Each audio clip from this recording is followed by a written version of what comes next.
Bueno, si les parece, arrancamos, aunque sigo admitiendo gente. Mientras sigo admitiendo gente, voy a hacer una breve presentación. Contamos hoy con la presencia, lo voy a decir en el orden del cartel, con Cecilia Abdo, con José Figueroa, con Jorge Daniel, como comentadores críticos del libro Prácticas Republicanas, Teorías de la República y Prácticas Republicanas, y también con la coordinadora, la maestra de esta compilación, Macarena Marey, y una de sus autoras, Valeria Coronel. Entonces, no queríamos perder la oportunidad desde la red de populismo, republicanismo y crisis global, no queríamos perder la oportunidad de hacer un debate crítico alrededor de este libro colectivo, porque por un lado, por la pertinencia del libro, en el sentido de que es un libro que intenta mostrar cómo se está reactivando el debate republicano en América Latina y en el Caribe, y cómo esa reactivación del debate republicano es una reactivación muy vinculada a la praxis política, muy vinculada a los acontecimientos políticos que están teniendo lugar en nuestra región, es decir, la importancia de pensar en la coyuntura y desde ahí erigir teorías para la imaginación republicana. Y como una de nuestras líneas del proyecto de la red es pensar el republicanismo, nos parecía súper pertinente hacer este debate crítico, y además porque varias de las integrantes de la red forman parte de este proyecto editorial, es decir, como dije recién, Macarena es editora del libro e integrante de la red, Valeria es autora del libro e integrante de la red, y otros integrantes de la red también son coautores de este libro. Y en ese sentido queríamos invitar a pensadoras, pensadores que también están familiarizados y han escrito sobre las teorías republicanas, sobre el problema de la república en América Latina, que fueran parte de la red y al mismo tiempo que no fueran parte, pero que estuvieran relacionados, como es el caso de Cecilia Abdo, el caso de Jorge Daniel Vázquez, que es integrante de la red, investigador, y José Figueroa, que es también integrante de la red, investigador, y que a su vez en breve estará sacando un libro muy importante, y yo insisto mucho sobre ese libro porque tuve el privilegio de leerlo, sobre el republicanismo negro a principios del siglo XX en Ecuador y Cuba. Entonces me parecía sumamente, como digo, pertinente crear este espacio, sobre todo, bueno, cada vez que tenemos un encuentro en la red, tuvo lugar algún acontecimiento en nuestra región, ¿no? Es decir, o bien las manifestaciones en Chile, o bien las manifestaciones en Colombia,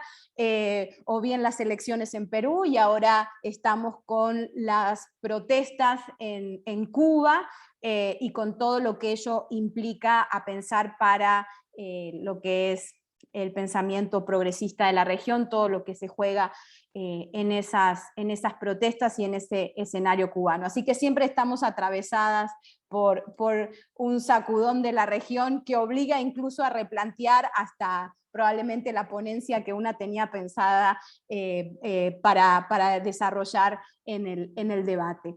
Pero bueno, este entonces es el escenario. El libro ha sido publicado, muchas lo sabrán, pero no está de más decirlo, el libro ha sido publicado por la editorial Herder, dentro de una colección de pensamiento latinoamericano, un proyecto muy interesante en el que en esta ocasión colaboran las autoras que acabo de mencionar, pero hay un largo número de autores. Así que no quiero robar más tiempo, me voy a limitar a agradecerles a todas las que participan hoy, en calidad de expositoras, y también agradecerle al público que está aquí escuchándonos y que espero que puedan intervenir a través del chat, y también si desean al final de todas las intervenciones hacer alguna reflexión o alguna pregunta a las expositoras.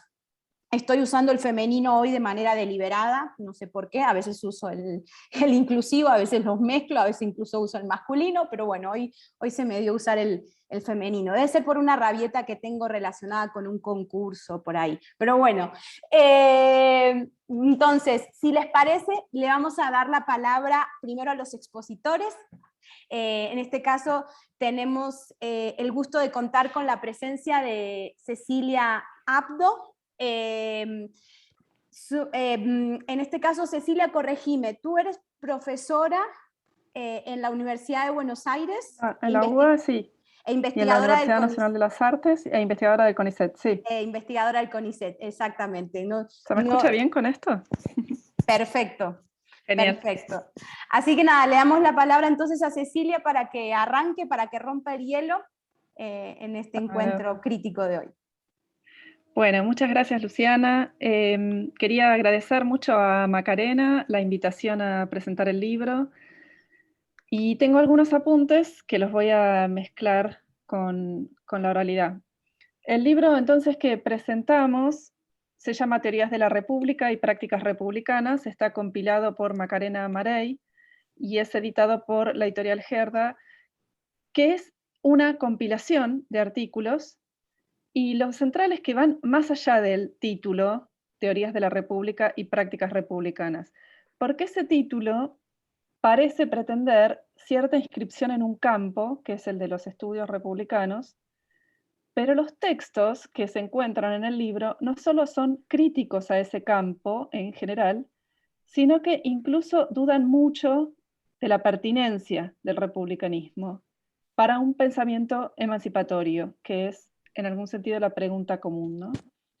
Como dirá Elías Palti en el texto que cierra el libro, que hace como una especie de figura en ese cierre, el republicanismo clásico es el santo grial, le llama. Es decir, es una reliquia perdida que se busca encontrar porque con ella se acabarían los conflictos y se llegaría por fin a la comunidad armónica. Entonces hay como cierta búsqueda de ese santo grial. O como dirá Christian Zuckdorf, no sabemos si el republicanismo no está ya dentro de las líneas políticas, el pensamiento político que debemos combatir. Hay esa duda incluso. ¿No será ese un pensamiento que debemos combatir?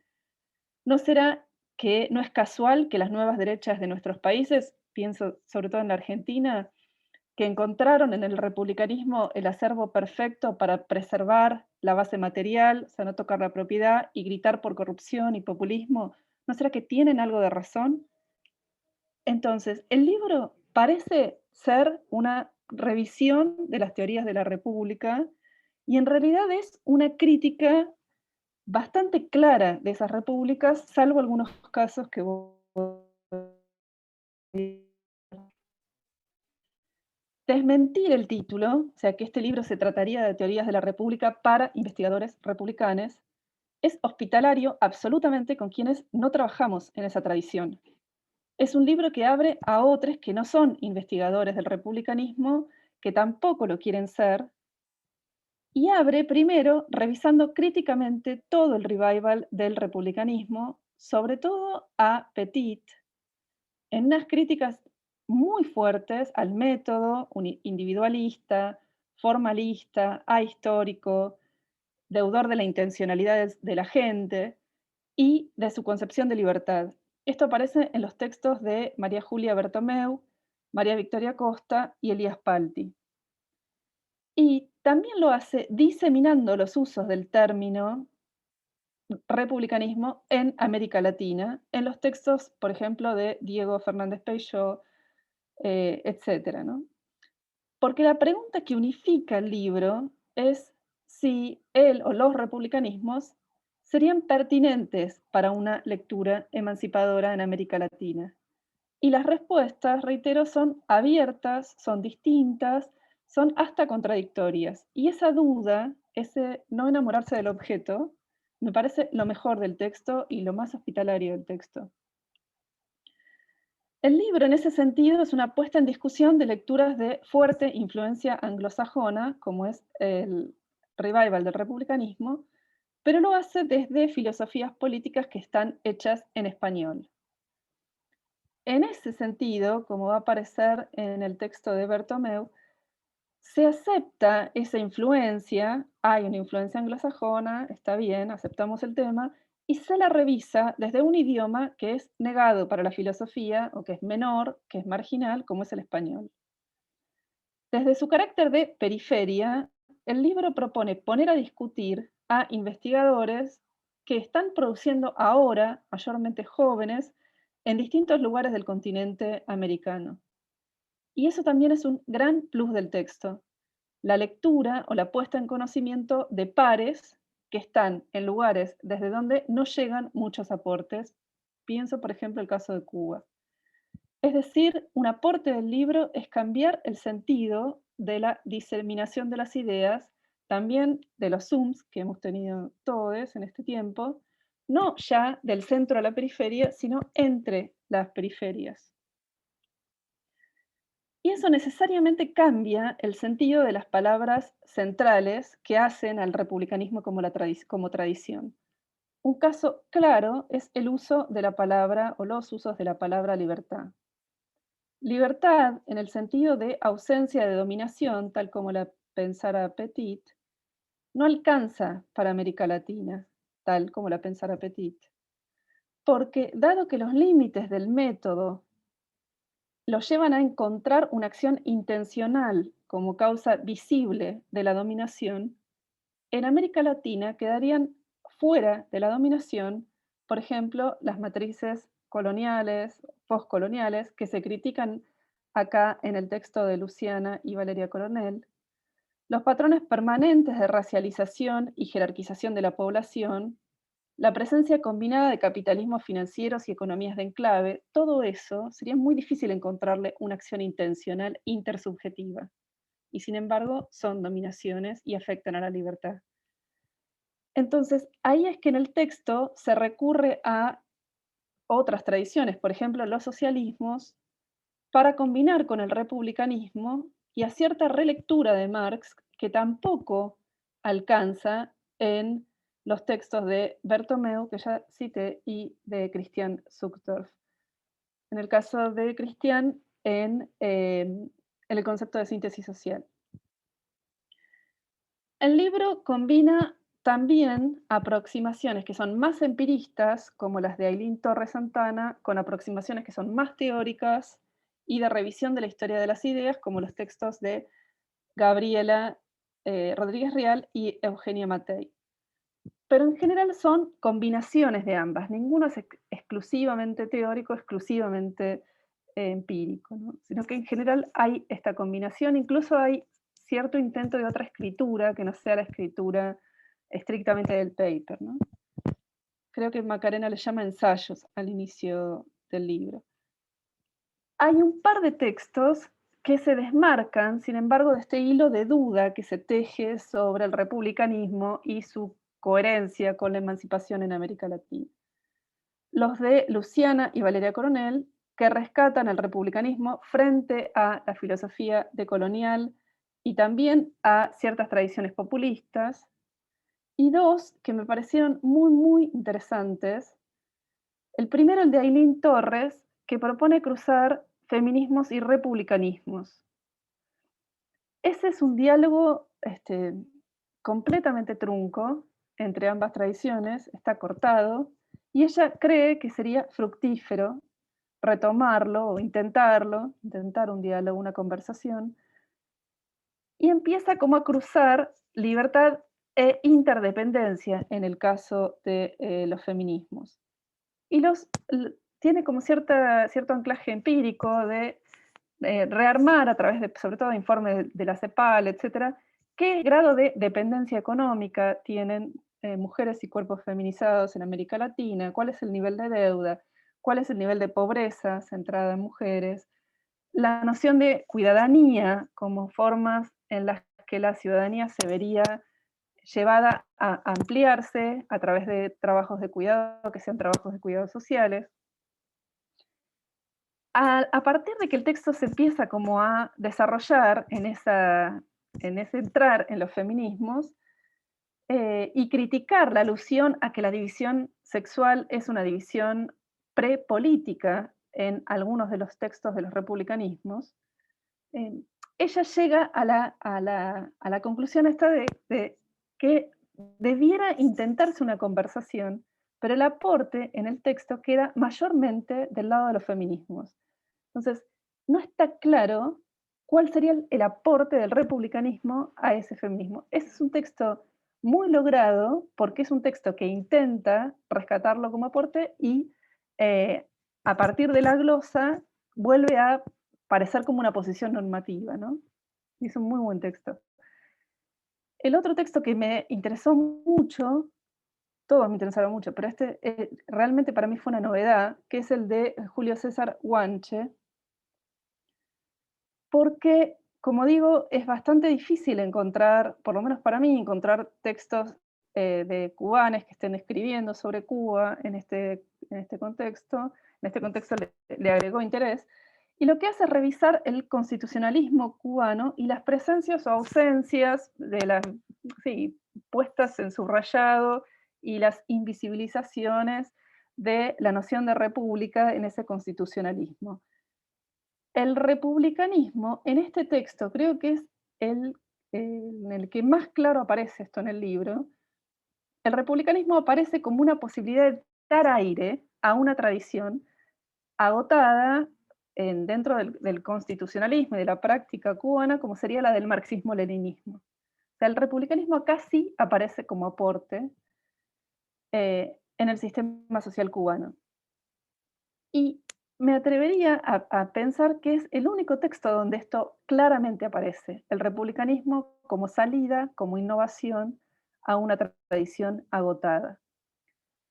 Y revisando en estos días, porque salieron varios textos de él, encontré que es una línea de lectura en ciertos investigadores cubanos, esta cuestión de poder poner a la república, a la tradición republicana, también a los nacionalismos, como cierta base de la coherencia social del sistema. En síntesis, el texto me parece que deconstruye los republicanismos en dos tradiciones, que es la tradición conservadora del republicanismo y la tradición más revolucionaria, si se quiere, del republicanismo. Eso aparece muy claro en la introducción de Macarena, pero después también en varios de los textos. Lo pone al republicanismo frente al liberalismo, frente a el individualismo extremo, a la defensa de la propiedad extrema, pero conforme va desglosando esas tradiciones conservadoras, por momentos también los acerca, y ahí es cuando en ese roce aparece la crítica al republicanismo. En el texto de Elías Palti, por ejemplo, el republicanismo, incluso en su lectura de Petit, aparece el neorepublicanismo del lado del aristocratismo, de la negación de la política, antidemocratismo. Entonces, como lo otro de la democracia. Pero el republicanismo también, en varios de los textos, o lo que se intenta leer en filigrana, es que podría ser otra cosa, que el republicanismo podría ser otra cosa que la práctica concreta de las nuevas derechas latinoamericanas, que incluso podría ser otra cosa que el formalismo y el ahistoricismo de Petit. Ahora, ¿qué otra cosa que se vislumbra? Me parece que lo interesante del texto es que si algo se vislumbra de ese qué otra cosa, se ve más en estos textos, en estas geografías, que en los textos del el revival del republicanismo en las últimas décadas.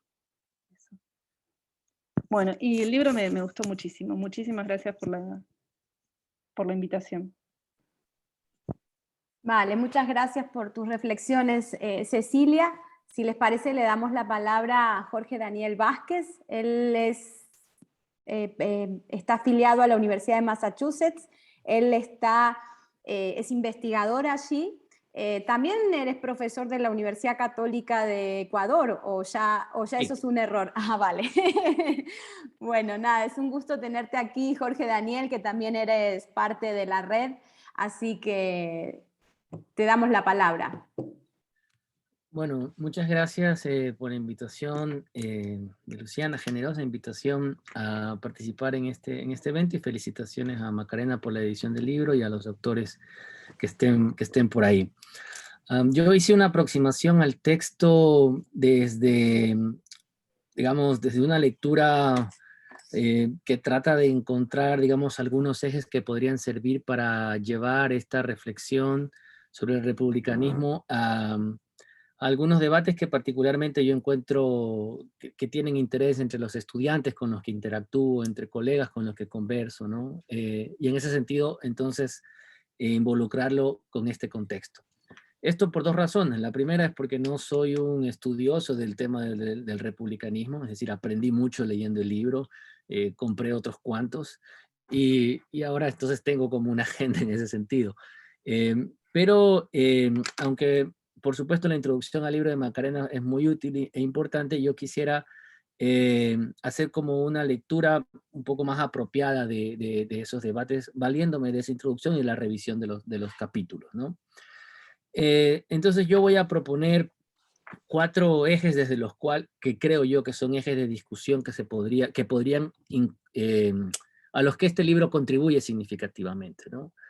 Primero, yo creo que en la sociología política y en la sociología histórica, que es más o menos 2 campos en los que yo veo conectados cada vez más, hay un eje de discusión al que este libro contribuye, que es el problema de la producción de la diferencia, ¿sí? O mejor dicho, de cómo se hace de una diferencia una desigualdad.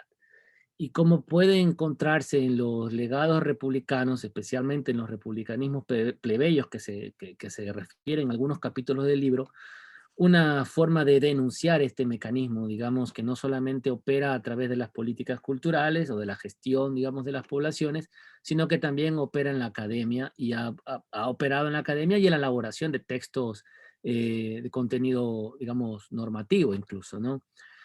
Digo esto pensando en el texto de Luciana y de Valeria Coronel, donde se hace este cuestionamiento a la teoría decolonial, ¿no? Digamos que hasta mi entendimiento sobre sobre la teoría decolonial es que habría 2 linajes claramente diferenciados, o que quizás en un momento no estuvieron tan diferenciados, pero que últimamente aparecen cada vez más distintos. Uno que proviene de un linaje de corte postestructuralista, Foucaultiano, derridiano, donde Mignolo, por ejemplo, que es uno de los ejes críticos, uno de los autores más criticados en este texto, tendría un rol protagónico, y otro linaje de la teoría decolonial que se apropia de las luchas decolonizadoras y que ve más bien de la filosofía de la liberación, de una relectura de Marx y por ahí más bien de un corte a lo Enrique Dussel.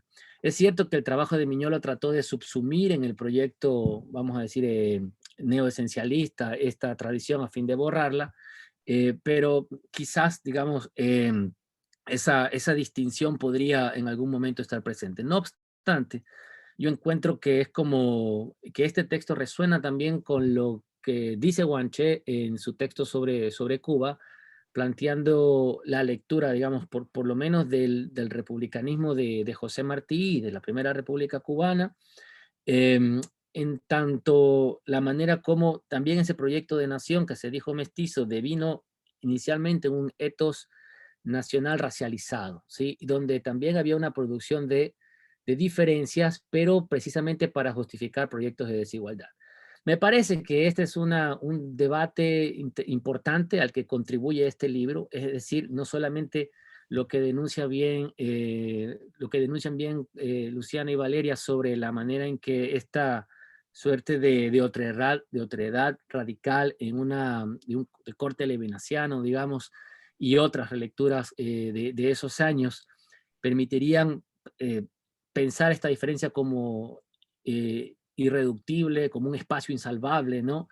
Sino más bien cómo de esa diferencia contemporáneamente alimenta proyectos de desigualdad estructural y que únicamente toleran la reivindicación de derechos desde la diferencia, pero no desde las demandas de igualdad, ¿no? Entonces, se pueden encontrar diferentes maneras de celebrar la diferencia, de tutelarla, de incorporarla, de promocionarla, de estetizarla, pero no de cuestionar, digamos, la matriz de desigualdad que este proyecto alimenta. Y me parece que el rol de la Academia Decolonial ha devenido en una suerte de exigencia de simulacro de confirmación, digamos, de parte de ciertos actores racializados o, entre comillas, minorías étnicas en los países de América Latina para precisamente hacer posible la extensión y la proliferación de esta de esta agenda, ¿no? Me parece también que, bueno, este mismo elemento, digamos, que está en el trabajo de Guanche, sobre todo en este momento pre-revolucionario, digamos, la Constitución del 1902, 3 y 1940, ¿no? Que cuestionaron este modelo, digamos, de inclusión dentro de la matriz de mestizaje, pero que negaba, digamos, la particular condición de explotación y subordinación, es decir, un acceso diferenciado a los derechos que generaba desigualdad en la República Cubana. Me parece que es interesante, sobre todo a partir de la actual, digamos, situación también en países como Cuba o países que dependen, digamos, del trabajo de sus migrantes, que no solamente el caso de Cuba, sino de muchos centroamericanos, donde las remesas pueden llegar también racializadas, digamos, que se consideran en estos países como formas de paliar la desigualdad, se convierten básicamente en dependientes de este tipo de remesas, y que permitirían que todavía existen estos mecanismos, digamos, de reproducción. Entonces, ¿cómo se puede utilizar el legado republicano para cuestionar incluso la pervivencia hasta el día de hoy de estas matrices, ¿no? Creo que en el texto de María Victoria Costa, que cuestiona también, esa es una lectura ya más, vamos a decir, enfocada en cuestionar el trabajo de Petit en lo que refiere a los derechos de las naciones a excluir, ¿no? A ciertas personas.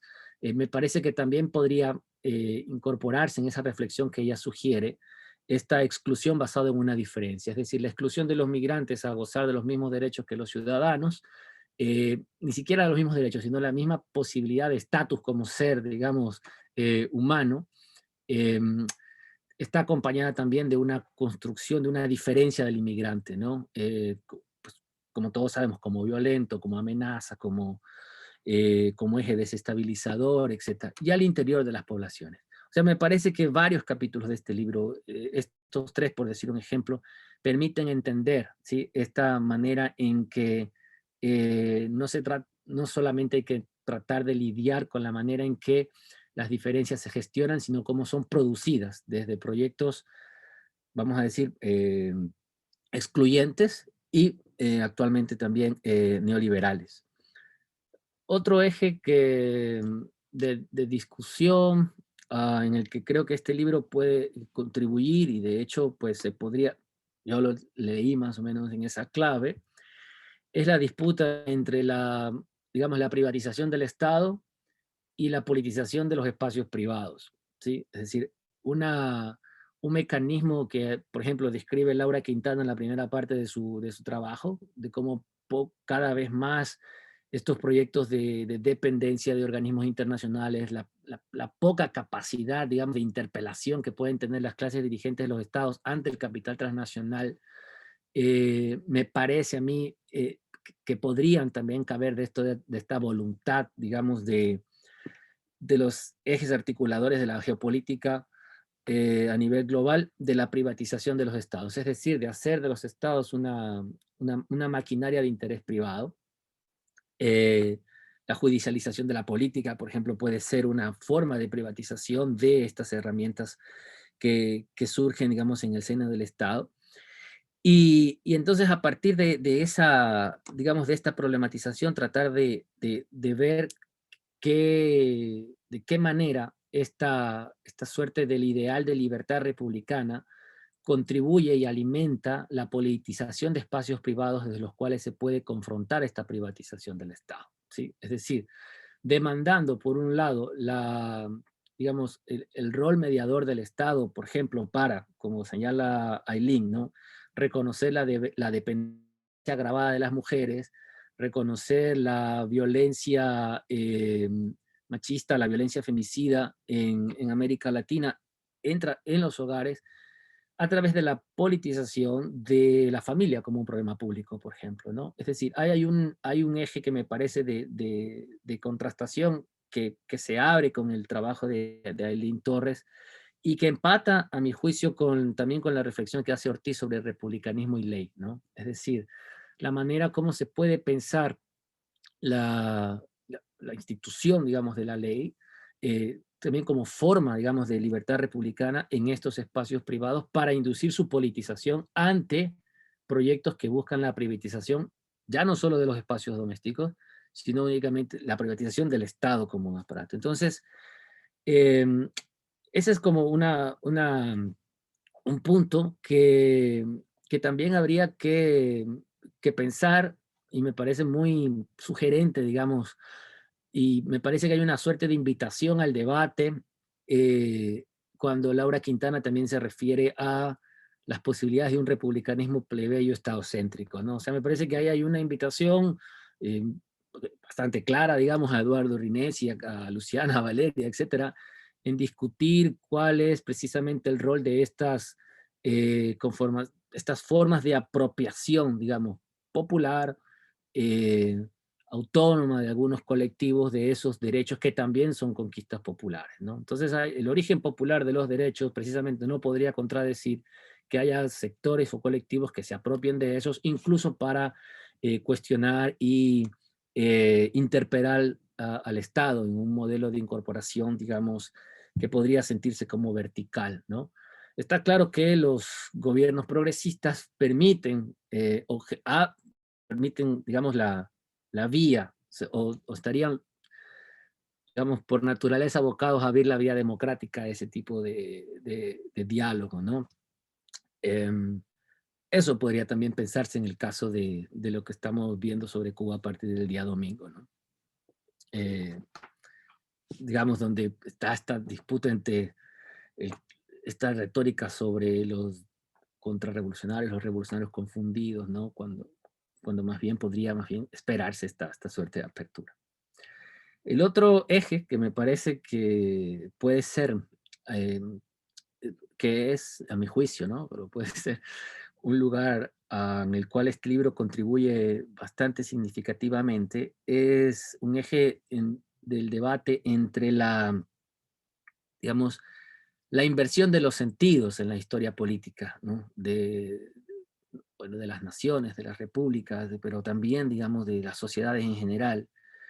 La inversión de sentido, la usurpación simbólica, digamos, de los referentes construidos popularmente para imponer agendas, digamos, de orden y propiedad privada, ¿no? Es decir, a mí me parece que hay varios textos que señalan esto desde el texto de Escalantes, desde el siglo, digamos, del siglo XVIII, el siglo XIX en Francia, el texto sobre las repúblicas indias, digamos, a través de la codigofagia que se expresa entre los textos desde las casas y Guamán Poma de Ayala, pero, digamos, me parece que estos textos contribuyen a esta idea de ver cómo se tejen estos mecanismos políticos, uno podría decir de construcción de hegemonía, pero yo quisiera decir más bien como una suerte de inversión de los sentidos eh, que se originan en la lucha popular, ¿sí? Que se originan en el contenido popular o en la resistencia, digamos, anticolonial, y que eventualmente a través de diferentes mecanismos de usurpación simbólica pueden funcionar o se restablecen por las élites a fin de instaurar orden y propiedad privada, ¿no? La apropiación del trabajo comunitario en el auyo a través de la forma de la hacienda, por ejemplo, sería un ejemplo claro, digamos, de esta suerte de privatización del trabajo comunitario, hasta la misma reinterpretación de los valores de soberanía y libertad, no se diga hasta el día de hoy en la retórica de los gobiernos de derecha, ¿no? En América Latina. Y finalmente, otro eje que yo creo de discusión en el cual podría yo escribir este texto es el debate sobre las fronteras, ¿no? O sea, hay un textos que hacen referencia, el texto de, se me va ahora mismo el nombre del autor, sobre la cuestión de la frontera colonial, pero también las fronteras republicanas, ¿no? Es decir, el texto, por ejemplo, de María Victoria Costa sobre las migraciones también. Uno dice, o sea, ¿a dónde está la frontera? ¿Sí?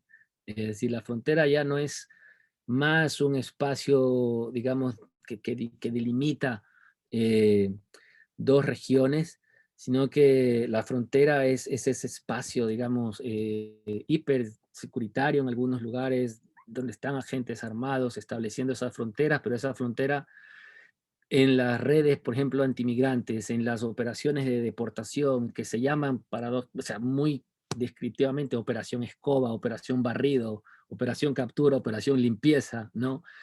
Llevan la frontera a los espacios de la vida cotidiana, ¿sí? Me parece que ahí hay una, digamos, abre la autora una discusión importante, ¿no? sobre la cuestión de los sujetos, la ciudadanía, sin diferenciar, digamos, el estatus de estos sujetos que se encuentran habitando estos territorios, ¿sí? Quizás de Missing Link, el punto ahí que está faltando es la racialización necesaria y otra vez la diferenciación de estos sujetos como aquellos que no pueden caber dentro de un proyecto de civilidad, ¿no? Para hacer precisamente efectiva la violencia, ¿no? Yo creo que hay varias estrategias, digamos, también importantes en ese punto, como por ejemplo la manera en que funciona, a partir de ese artículo, ¿no? La manera en que funciona el complejo industrial migratorio, digamos, una industria que se alimenta de las migraciones, la privatización de las cárceles, ¿no? Como esa expresión, eh, que también podrían, digamos, poner en tensión no solo los argumentos de Petit, sino la misma manera en que pensamos la construcción, digamos, de la República, ¿no? Ya, eso, yo sé que no hice referencia a todos los capítulos del libro, ¿no? Quizás hay cosas que, por supuesto, hay cosas que se quedan por fuera, pero quisiera reconocer el aporte, por supuesto, y la excelencia de cada uno de los capítulos en el libro editado por Macarena. Muchas gracias, Jorge, también por las excelentes reflexiones. Si les parece, le damos la palabra al siguiente comentador crítico, a José Figueroa. Él es profesor de la Universidad Central del Ecuador. Muchísimas gracias, Luciana. Muchísimas gracias, Macarena. Yo no me voy a referir a los capítulos, a los textos de manera puntual, sino que prefiero hacer como una lectura global de algunos de los derroteros que siento que plantea este texto, esta recopilación de textos. Y a mí me gustaría un poco, tal vez complementariamente a lo que planteó Cecilia Abdo, o tal vez desde una perspectiva un poco distinta, creo que hay una correlación entre lo que es el estudio introductorio que plantea Macarena y el capítulo final de Elías Palti.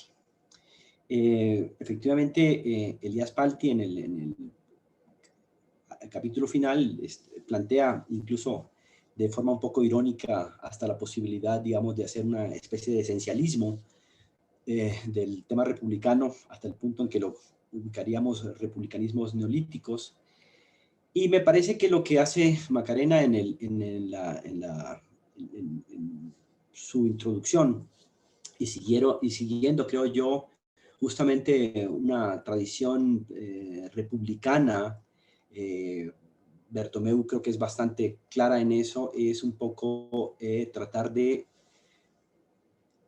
quitar, si se quiere, el nivel especulativo, si se quiere, metafísico del republicanismo como una construcción teórica, y lo que plantea incluso en el propio título del libro es articular lo que serían las teorías de la república y prácticas republicanas, y en su introducción me parece que ofrece ya una respuesta a esta inquietud que está planteada por Palti, cuando formula que la pregunta fundamental que se plantea con esto es si el republicanismo es o puede ser un tipo de teoría no ideal, en contraposición a una teorización ahistórica apoyada en concepciones idealizadas de la agencia, la subjetividad y los modos de relacionarnos y por tanto voluntariamente ignorante de las injusticias que estructuran nuestras sociedades. Entonces me parece que podríamos decir, en el contrapunteo, por ponerle ese nombre, entre lo que sería el capítulo introductorio y el último capítulo de Palti, creo que ahí se puede ver una riqueza del texto, que es un poco lo que me suscitó la lectura de este libro. Me parece que en el texto se recopilan varias varias posibilidades. La primera, que está conectada evidentemente con esta introducción, es el tema de la relación entre teoría y práctica. Me parece que a pesar de la diversidad, a pesar de la amplitud de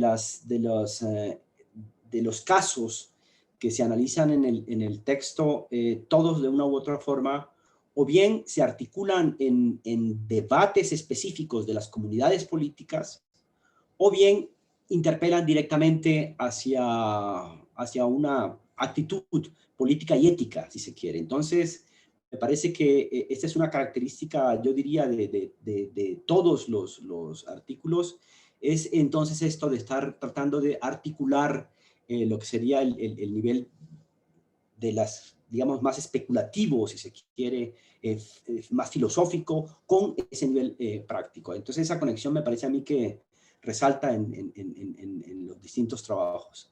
Creo que hay un caso específico, bueno, en el trabajo de Coronel y Cadaya hay un llamado que me parece a mí que también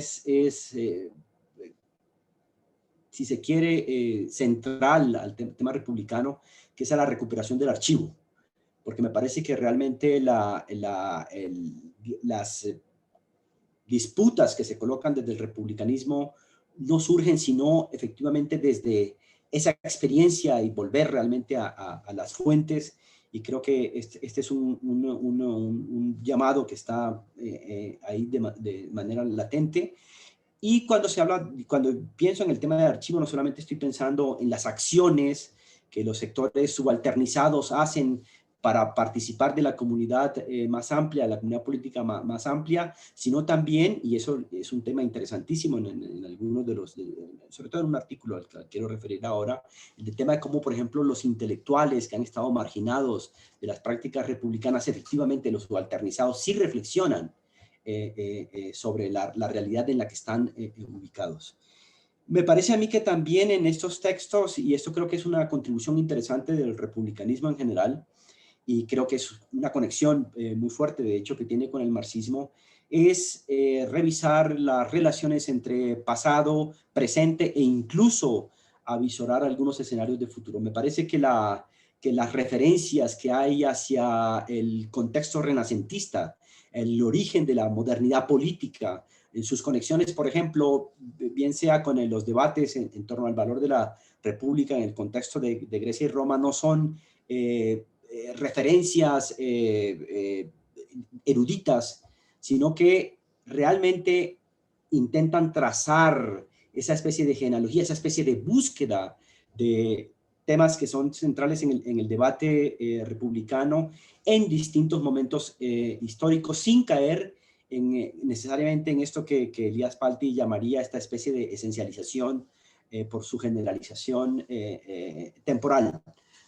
Me parece que evidentemente una de las conexiones fuertes entre el pasado y el presente tiene que ver con esto que es uno de los ejes centrales del debate republicano, que es las dos nociones de libertad que no necesariamente entrarían, como dice Palti, en un engranaje de mutua negación, que es el tema de la libertad como no interferencia y el de la libertad como ausencia de dominación, porque creo que ese debate tiene una gran vigencia en el contexto contemporáneo, porque creo que el debate entre la libertad como no interferencia y la libertad como ausencia de dominación, lo que plantean realmente es una relación, llaman a una relación entre tres grandes experiencias que de una u otra forma han estado vinculadas a la pelea por la democracia, que es el liberalismo, que evidentemente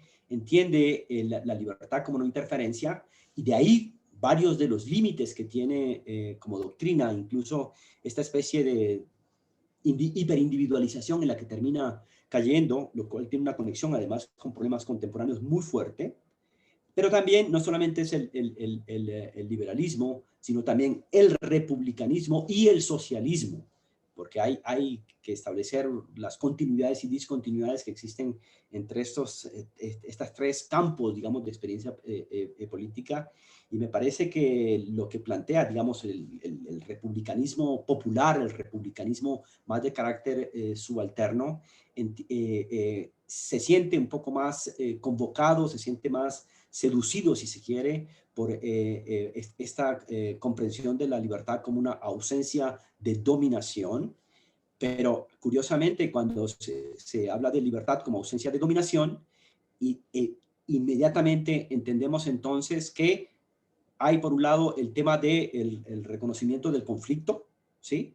Porque significa efectivamente la pelea contra quien intenta dominar, y por otro lado el aparecimiento de una especie de tercería, y ahí, que es el tema de la institucionalización y del Estado, que es lo que me parece a mí que también conecta estos textos con debates absolutamente contemporáneos, que tienen que ver con el tema del populismo, el republicanismo, los gobiernos populistas contemporáneos, y en última, si se quiere, un tema central de la experiencia política que se vivió en el contexto del denominado, por lo menos, el socialismo del siglo XXI, y que todavía sigue latente, que son estas relaciones entre el Estado y el movimiento, sobre todo en un momento en el cual, y ahí vuelvo a pensar en el tema del Estado y el llamado que hacen algunos artículos del libro a pensar en el Estado, la necesidad de, o sea, el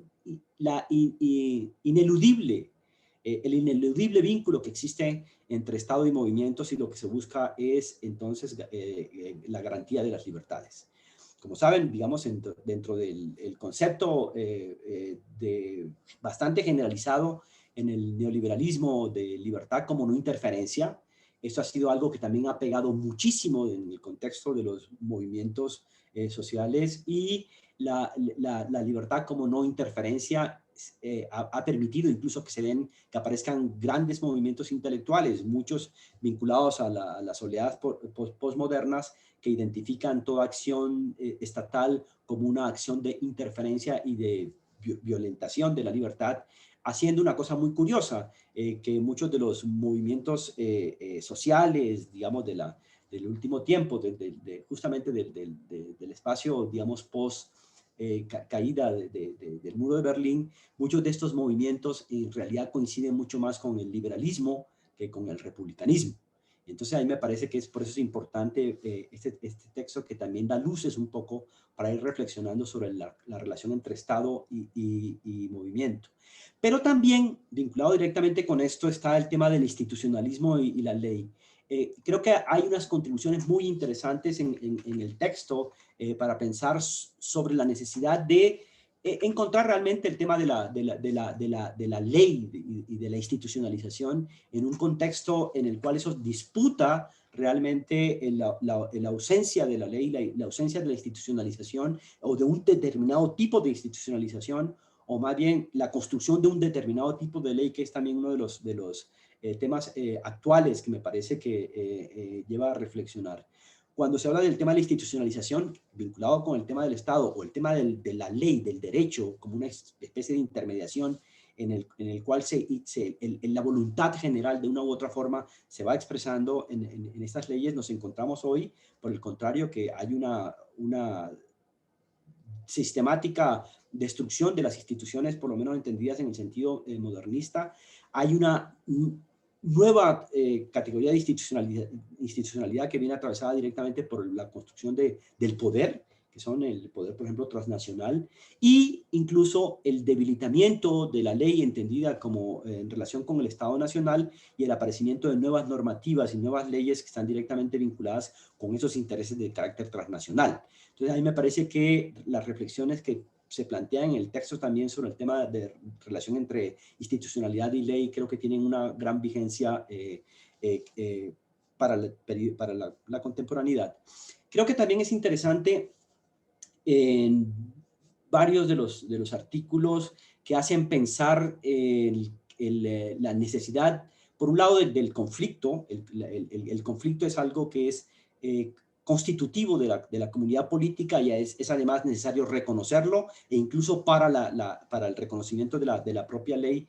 A la vez, me parece a mí que estos debates republicanos también conducen un poco como a repensar el tema de la hegemonía, que lo veníamos entendiendo muy articulado, si se quiere, con un momento de madurez burguesa, siglo XIX, donde la burguesía efectivamente logra controlar una serie de aparatos, pero me parece que el debate republicano, y en el libro se abre esa posibilidad, es un poco de ampliar el tema de la hegemonía, en tanto las ideas que fluyen y que interpelan y que llevan, por ejemplo, la constitución de ejércitos a las confrontaciones, bien atravesadas por ideas que están justamente en confrontación.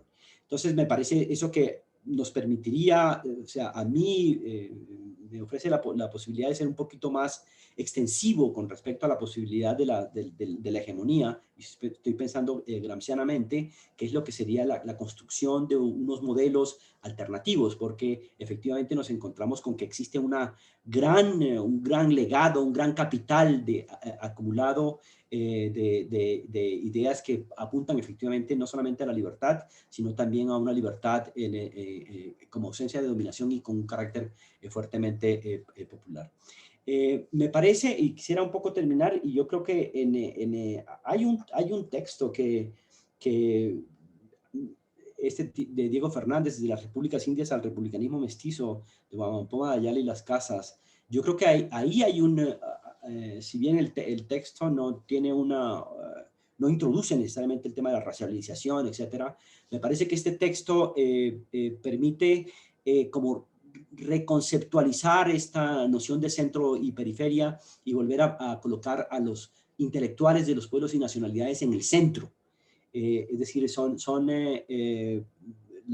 para mí, Guamampoma de Ayala siempre ha sido una figura absolutamente fascinante, absolutamente intrigante, y efectivamente Rolena Adorno ha dado muchísimas pistas para colocar el pensamiento de Guamampoma de Ayala en este momento dentro de lo que sería el renacentismo desde la perspectiva de una América Latina en construcción, por lo menos empezando a inventarse.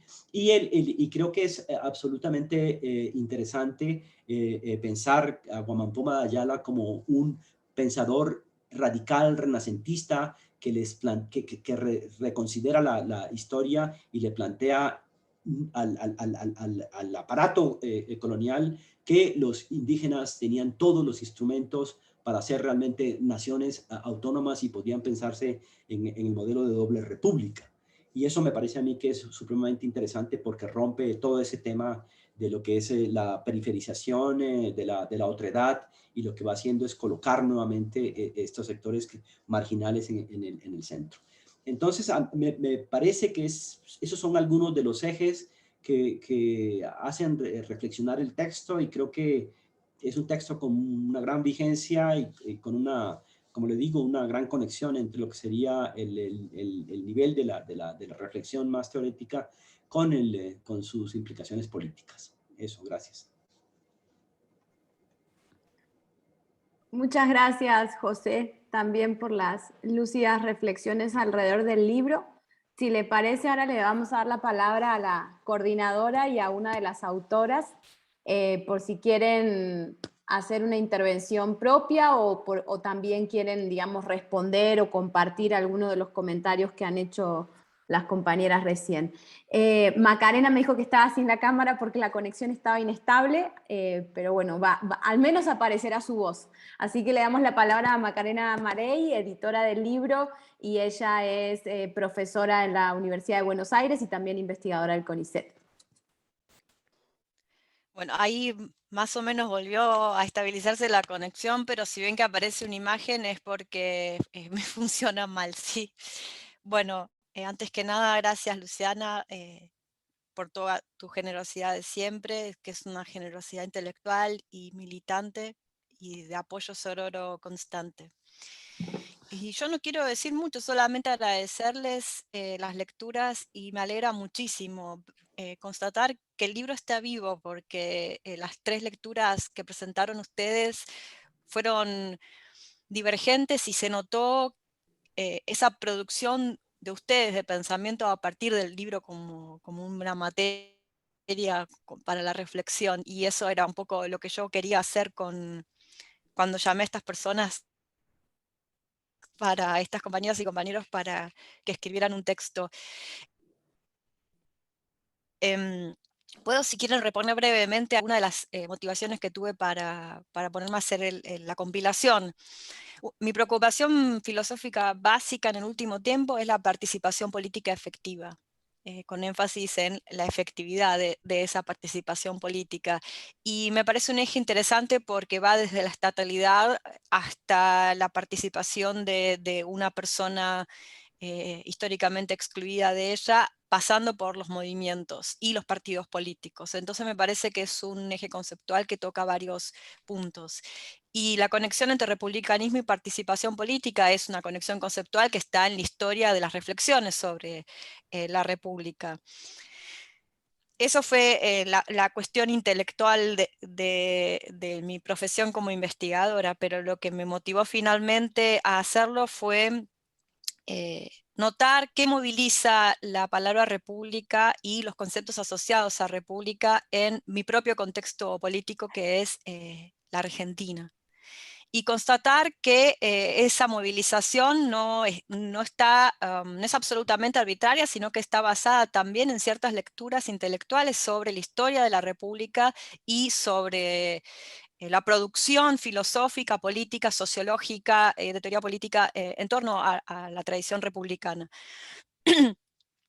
Al mismo tiempo me parecía que esa movilización que ocurre cuando se nombra la palabra república, por lo menos en este contexto político, que está asociado a un determinado canon y a un determinado archivo, era absolutamente sesgada, era la construcción de una tradición republicana. Como sabemos, no hay que ser Hobsbawm para darse cuenta de que las tradiciones son inventadas. Entonces, la sensación es, si esta tradición es inventada, entonces quiere decir que puede haber otras tradiciones republicanas. Y esa fue básicamente la pregunta que les hice cuando convoqué a muchas y muchos, explícitamente les hice esta pregunta, qué texto podían hacer en ese sentido.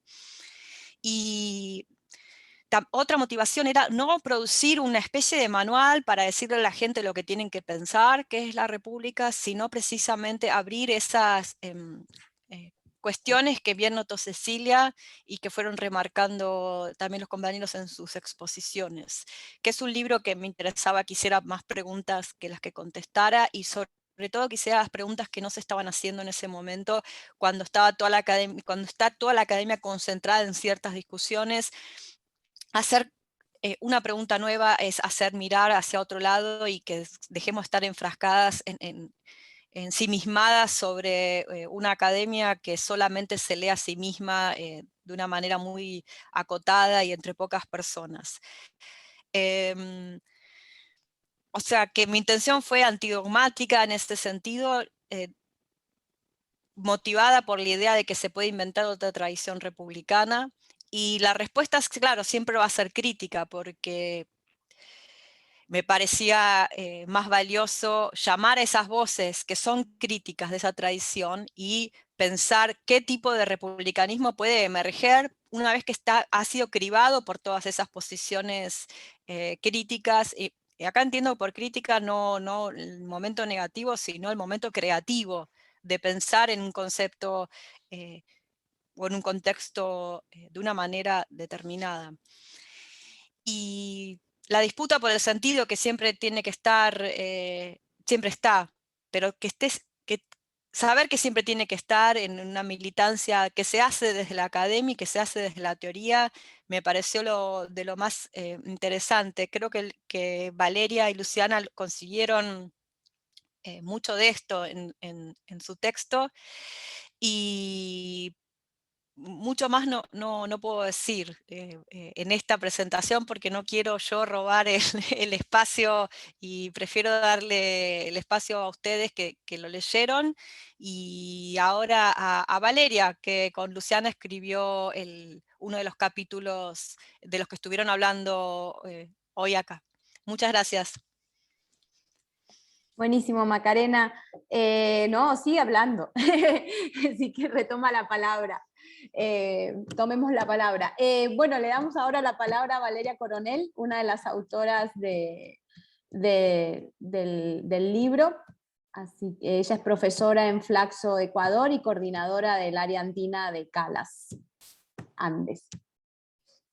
Bueno. Hola, muchas gracias por haber organizado el libro, por habernos puesto en diálogo a autores de distintos lugares de América Latina que generalmente no se encuentran sino en relación a las metrópolis, pero eso está cambiando desde, me parece, por lo menos 10 años acá o un poco más, tal vez, nuevamente. Gracias por articular el libro, Macarena y Luciana, por organizar este espacio y siempre estar gestionando que nos escuchemos los unos a los otros desde distintos registros y disciplinas.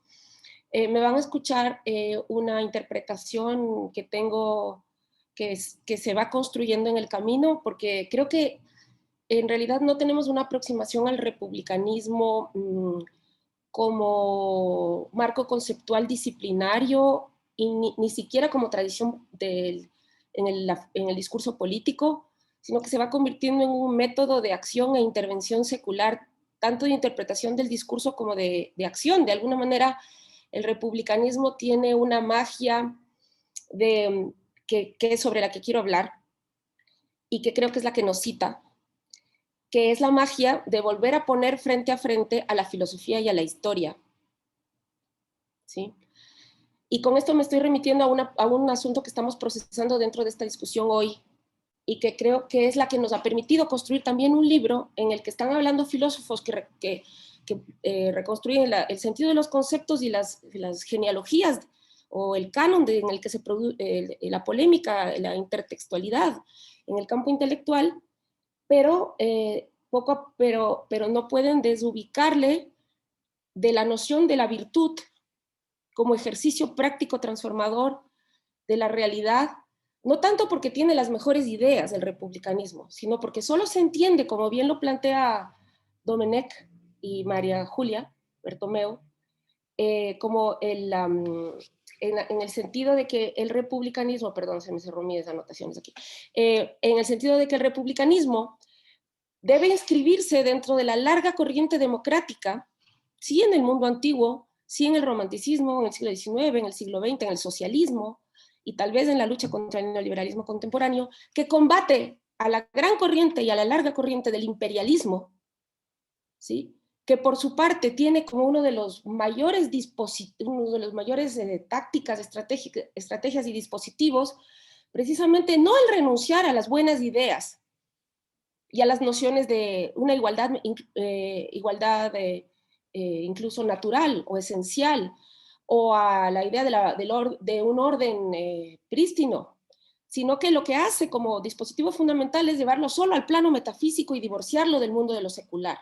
Es decir, generar lo que hoy conocemos como uno de los elementos fundamentales del capitalismo informal y de la violencia contemporánea, que es el doble rasero que nos propone el imperialismo que vivamos.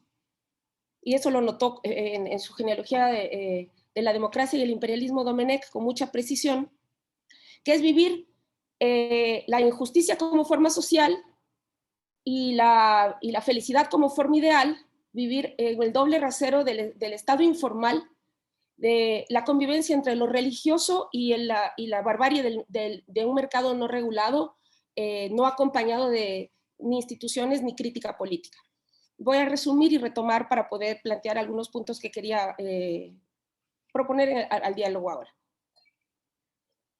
Entonces, me parece que lo fundamental del método republicano con el que nos hemos invitado a pensar este libro, y que creo que es una propuesta para pensar el presente, tiene que ver con la posibilidad de encuentro entre la filosofía y la historia, en la medida en que el pensamiento republicano, en la larga tradición histórica a la que remite tal concepto, según propone Domenech, tiene precisamente que ver con un modo de operar antiimperialista en el largo combate entre democracia e imperialismo, identificando el imperialismo, especialmente en su faceta de constitución del papado occidental cristiano, como no una renuncia o una ratificación cínica de los valores de la desigualdad y la injusticia, sino una fractura entre el mundo secular y el mundo metafísico, en donde sí imperarían las categorías de la armonía, la belleza y la felicidad,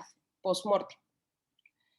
Mientras que el republicanismo tiene como una de sus características fundamentales el concepto de virtud, que supone una acción transformadora que guía, que da sentido a las prácticas, que tiene además un sentido emotivo, que tiene instrumentos de pensamiento como la crítica, la desesencialización de lo estamental, la crítica del esencialismo, la construcción activa del discurso y la práctica en el campo de lo secular para romper las formas de dominación que impiden la felicidad, en que en un sentido republicano es el ejercicio de ampliar la inclusión hacia el campo de la fraternidad y la inclusión en la deliberación para la definición del bien común. O la ciudadanía, como decíamos, se dice desde, sobre todo se insiste en el lenguaje más moderno.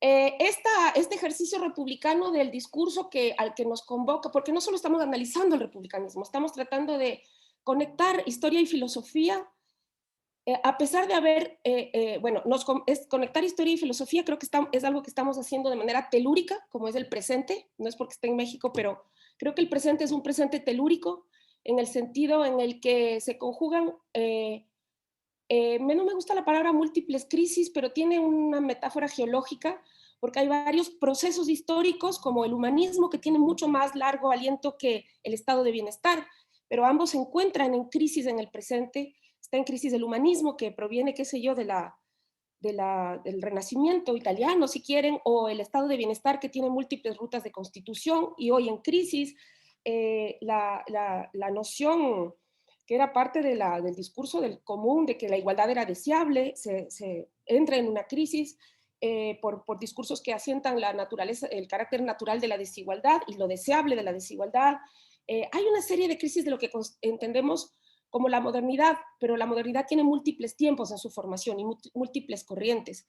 Y hoy se encuentran como capas geológicas en un mismo momento, y la complejidad del presente, a la dimensión del concepto del hoy de Ernst Bloch, por ejemplo, digamos comparable, la complejidad geológica del presente y de su crisis, creo que ya no puede ser comprensible de otro modo que no sea precisamente poner en diálogo una otra aproximación a la historia del pensamiento, a qué categorías nos ofrece la historia del pensamiento como virtud y como información de la acción también, que no sean que nos remita a las experiencias continentales en donde se ha vivido la modernidad en disputa, donde se han producido otros conceptos de la modernidad, no otros por definirnos orgánicamente como comunidades y civilizaciones, sino otros conceptos, otros porque hemos podido producir desde esos conceptos una disputa por la democracia, por la fraternidad, en contextos de dominación a largo plazo. Entonces, no se podría entender este presente complejo, si quieren geológico, en disputa, desde la ciencia, desde el giro epistemológico de una ciencia positiva, o desde el giro epistemológico de la sociología durkheimiana, por ejemplo, o de justamente discursos organicistas, o de discursos de subsistencia cultural. Tenemos que producir algo que se produjo, algo que propuso el relato histórico del romanticismo y la filosofía política más democrática, justamente en ese periodo desplazado por la ciencia positiva, el periodo del romanticismo, el periodo de la Ilustración americana. Retomar ese periodo donde se encontraron la filosofía y el relato histórico romántico de las revoluciones es fundamental para entender el presente.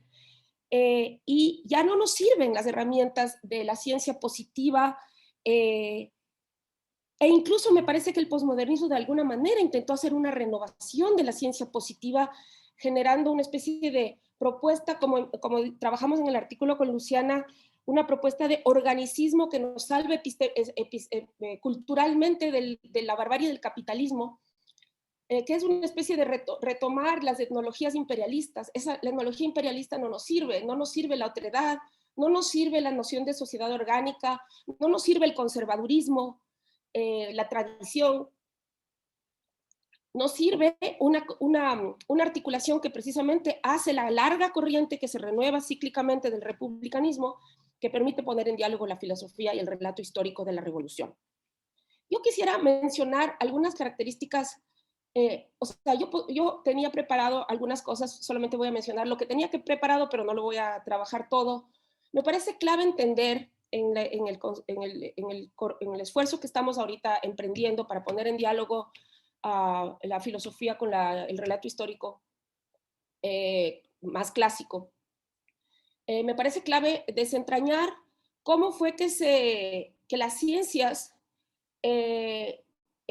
post-revolucionarias y conservadoras, primero el conservadurismo, luego el giro epistémico científico positivista, también el marxismo estructuralista de los años 70 y el posmodernismo, precisamente intentaron dar 4 golpes a este relato de lo político que tiene el discurso histórico, el relato histórico del romanticismo, el relato histórico de la revolución, el relato histórico republicano. A ver, ¿qué entendemos por el relato histórico republicano? Me refiero como ejemplo, por ejemplo, a Tácito, ¿sí? Tácito, que es un modelo, no es una invención que estamos tratando de, no es el santo grial. Tácito es un modelo para escribir historia, para quienes escriben la historia de la independencia, para quienes escriben la historia de las guerras del siglo XIX en América Latina, las guerras de la Gran Colombia, para quienes escriben las guerras de finales del siglo XIX entre el partido ultramontano y el Partido Democrático. Es un ejemplo para el marxismo, para el socialismo andino. Tácito está en la escuela del relato histórico republicano en varios ciclos de renovación de la lucha social y de recreación de la noción de soberanía popular en la escritura latinoamericana. Se puede ver cómo retoman la escuela de Tácito. ¿Y qué tiene Tácito? Tácito tiene una historia que analiza, y eso creo que estuvo claro para Marx, de hecho, también para varios de los pensadores latinoamericanos en estos distintos ciclos históricos, tiene un laboratorio en el que analiza cómo las relaciones, ¿qué es la guerra como laboratorio? La guerra como laboratorio. En la guerra, en las prácticas sociales, en los modos en que se relaciona la gente, en el discurso en el que se relacionan las tropas y sus caudillos, en el modo en que se relacionan las tropas entre sí, en cómo enuncian simbólicamente cuáles son las representaciones que sueltan. Es un análisis integral de la guerra como entre lo que va forjando el imperialismo y lo que va forjando la posibilidad del revival de la democracia antigua o un imperio más comprometido y contenido por lo social. Es decir, la historia clásica, el relato clásico republicano, al que remiten Juan Montalvo, pues no voy a, ni siquiera tengo, en este momento no quisiera mencionar los nombres, pero podríamos hacer rápidamente esquematizar cómo esta corriente historiográfica del republicanismo que analiza el combate entre imperio y democracia en la propia lucha social, en la propia guerra del mundo antiguo, es retomado por autores claves del pensamiento democrático andino, latinoamericano y del Caribe. Y creo que para reconstruir ese canon nos hace falta, más que un no canon, digamos, porque ha sido una prensa proscrita, toda la prensa del Partido Radical del siglo XIX tuvo que esconderse en Colombia porque por la violencia contra la tradición intelectual y política del republicanismo plebeyo, fueron bibliotecas proscritas, fue una prensa censurada en el Ecuador hasta el triunfo de la Revolución Alfarista. En el Perú, ustedes saben cuál es el destino que tuvo el socialismo andino, que tiene una inspiración en el modernismo y el republicanismo democrático. Es decir, no es un canon académico al que nos suscribimos como se suscribe uno a los antiguos partidos. Hay que recabar los fragmentos de una corriente proscrita, que es la corriente del republicanismo plebeyo, que tuvo prensa, tuvo una interpretación de su genealogía, tuvo una defensa de sus mártires como parte de la retórica, tuvo un discurso cívico, tuvo una tradición jurídica que está inscrita en la historia jurídica del Estado, pero también siempre bajo el acoso de estar en una guerra contra el imperio, contra lo que se entiende como el autoritarismo que podemos que seguro le podemos dedicar algunos capítulos del análisis del republicanismo, cómo el republicanismo identifica qué es el autoritarismo o la corriente imperial. Creo entonces que tenemos que precisamente el republicanismo no es un santo grial que nos pone una camisa de fuerzas, sino que creo que lo que nos corresponde es ver cómo hemos en cada ciclo, la corriente republicana ha hecho una revolución epistemológica sobre la base de su propia corriente y tradición y digamos, sobre la base de su archivo, de sus mártires, si quieren ustedes, aunque suene feo, es el discurso cívico del republicanismo también, ha hecho revoluciones epistemológicas como Marx hizo frente a la historiografía romántica, que en lugar de decir la historiografía no me sirve, voy a hacer un pensamiento, voy a hacer unos dispositivos de análisis que me permitan entender la cohesión social en la modernidad. No, retomó el estudio de la conflictividad, del antagonismo y de la guerra pasándola al campo de la cuestión social. Es decir, hizo un revival del republicanismo. Cómo en cada ciclo histórico se hicieron revoluciones epistemológicas en esta corriente que se llama el republicanismo, que tomaron de la fuente, tomaron de las escuelas, como por ejemplo de la escuela histórica de Tácito, por no mencionar otras cosas, pero le dieron su propio giro para el análisis de su coyuntura compleja, para saber dónde está la guerra entre el imperio y la democracia en este momento histórico. Esa pregunta, ¿cómo se hicieron en cada ciclo? Luego creo que es fundamental saber cómo se intentó romper esta corriente, desmantelarla, fragmentarla, descalificarla y que no se vea como corriente histórica de largo plazo en la larga y a la vez coyuntural en la larga y a la vez siempre presente disputa entre imperio y democracia en la modernidad.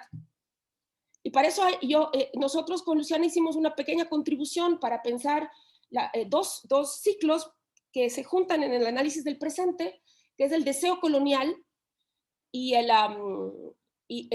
del deseo colonial en dos momentos históricos que se juntan en la filosofía que exotiza la política en América y que esencializa lo cultural, planteando la extranjeritud de la disputa política, precisamente en el continente de la Gran Colombia, precisamente en el continente donde se libran las últimas guerras del siglo de las luces y triunfan, y donde realmente la corriente organicista, que incluye la corriente conservadora, la racista, ha sido también larga y hasta largamente combatida hasta el presente, tanto en términos conceptuales como en términos sociales, como en términos de alternativas estatales. Entonces, difícilmente podemos... no, cállese la boca, cállese la boca. Difícilmente podemos... ahí creo que hay alguien que quiere que mejor me pase a un karaoke. Ya. Difícilmente podemos... que les malparido y hijo de puta. Difícilmente podemos tragarnos completo el cuento de que para América Latina la política republicana es... Sienten la presencia, la vibra de este papichulo, de este guapo, de este macho alfa, pecho peludo, que lo... Creo que deberíamos salir porque entró gente rara. Vaya, reconcha. Yo los voy... O sea, difícilmente podemos pensar que... Te gusta la trola, te gusta la trola. Vale, espera un segundo porque entraron unos trolls, yo los quito y vos seguís hablando, ¿vale? No te preocupes, no vamos a lavar la ropa, haz algo por tu vida, mantenida. Seguro que gente de extrema derecha, las cosas están muy caldeadas en la región y es normal que... Ya pasa esto con frecuencia, sí. Sí, a ver, somos personas que nos dedicamos a hablar sin temor sobre el avance de la extrema derecha en la región y es normal que cuando hacemos este tipo de eventos intenten sabotearlos de esta manera. Entonces, listo. Dale, vale, sigamos. Y si, de hecho, no y me si quería ves... extender mucho más, pero creo que estamos ante un momento, bueno, creo que las categorías sobre las cuales creo que deberíamos, estamos y creo que persistiremos en construir una agenda de pensamiento, incluyen una valoración del presente como un momento de una disputa más larga donde se conjugan una serie de procesos, no digamos campos en términos de Bourdieu, pero constructos de la modernidad, en los cuales ya se han librado en otras facetas históricas una disputa fundamental identificada claramente, característicamente e identitariamente por el pensamiento republicano, que es el combate entre imperio y democracia.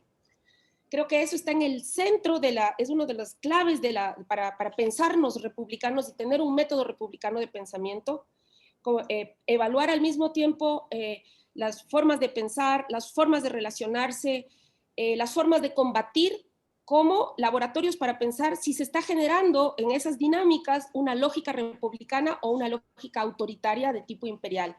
Y eso nos exige retomar un discurso que fue desplazado múltiples veces por otras cortes del pensamiento moderno y que por tanto hicieron una incidencia de tipo imperial, como fue el pensamiento conservador, que se fue contra el relato republicano en el ámbito historiográfico, como fue también el pensamiento de la Guerra Fría y del neoliberalismo, que insistió en romper la noción de justicia social, la relación entre justicia social y politicidad de la justicia social, ciudadanía, democracia, construcción estatal. Creo que del marxismo de los años 70 tenemos mucho que aprender en términos del análisis sistémico del capitalismo, pero también tenemos mucha distancia que tomar para poder reconectar nuevamente en el marco del discurso republicano y del relato histórico republicano, poder retomar la relación entre socialismo y democracia.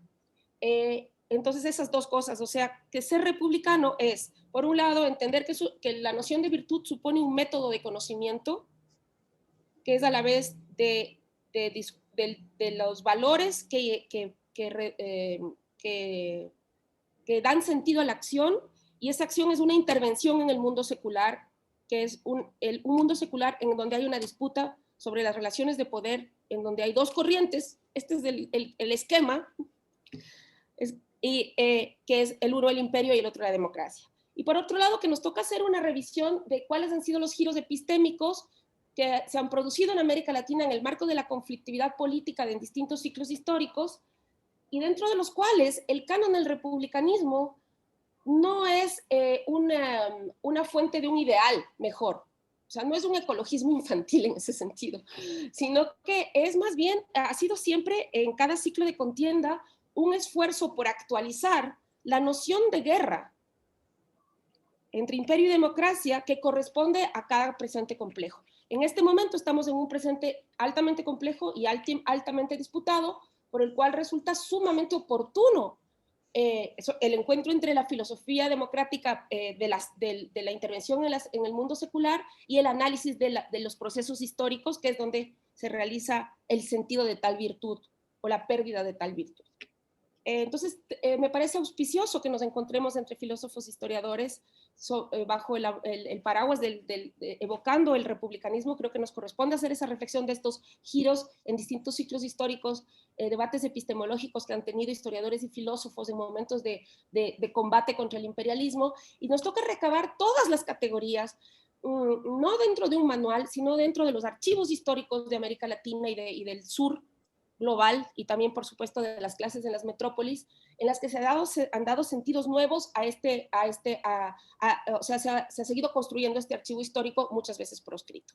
Eso sí. Gracias. Muchas gracias, Valeria, a pesar de los intentos de hackear el evento. Le vamos a dar la palabra a Macarena para el cierre, pero antes yo quería decir una cosa chiquitica.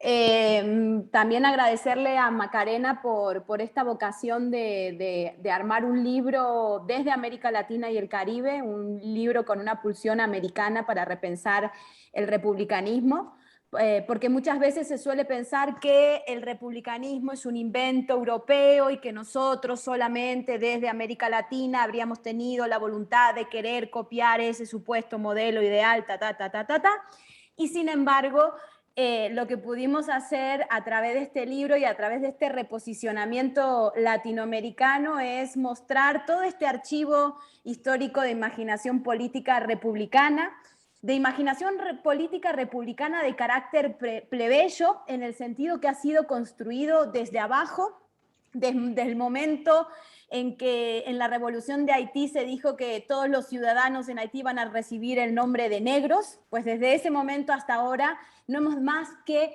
inventado una y otra vez una tradición republicana que obviamente no tiene que ver con esa tradición republicana oligárquica que muchas autoras han criticado en el libro, que en el fondo la tradición oligárquica, la tradición oligárquica del republicanismo es el intento de una continuidad de ese poder imperial que decía Valeria, de dominio por la vía secular, una forma de dominación por la vía secular bajo unas estructuras institucionales que se parecen más a las heredadas de las experiencias de las monarquías que de lo que fue en su momento, digamos, fugaz, la Revolución Francesa. Entonces se prolonga la oligarquía republicana como un invento de dominio, como una forma de dominación, de despojo y explotación en clave patriarcal y capitalista, y ahí tenemos, como hablaba Cecilia, el ejemplo de Macri, el ejemplo de Bolsonaro, el ejemplo de Trump, etcétera, etcétera.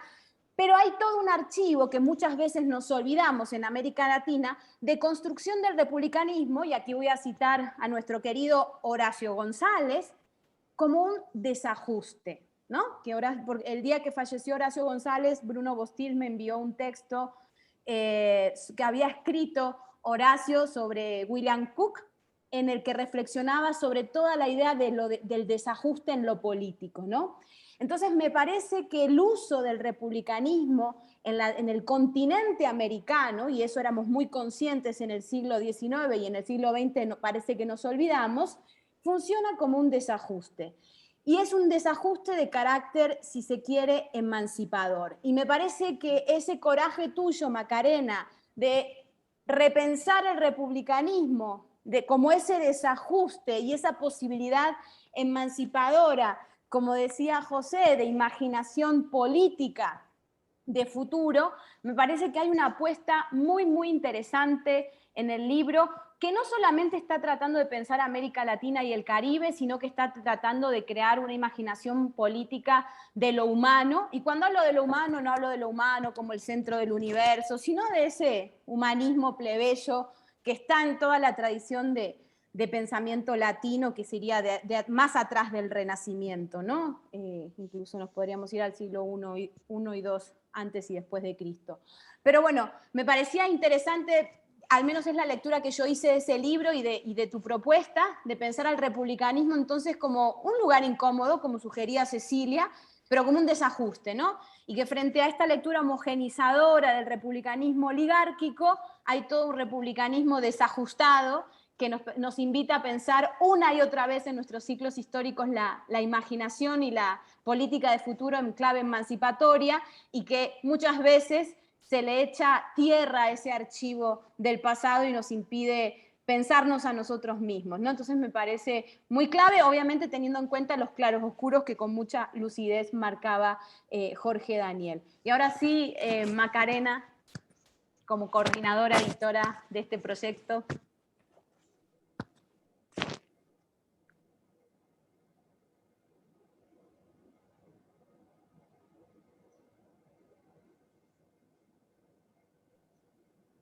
No sé. Uy, ya, tienes que repetir. ¿Ahora me escuchan? Sí, estaba apagado. No, era un detalle muy chiquito. Quería terminar citando a Martí, pero tengo el libro en la biblioteca de la sala y le había sacado una foto con el celular y el celular se lo tuve que dar a una persona porque estaban llamando.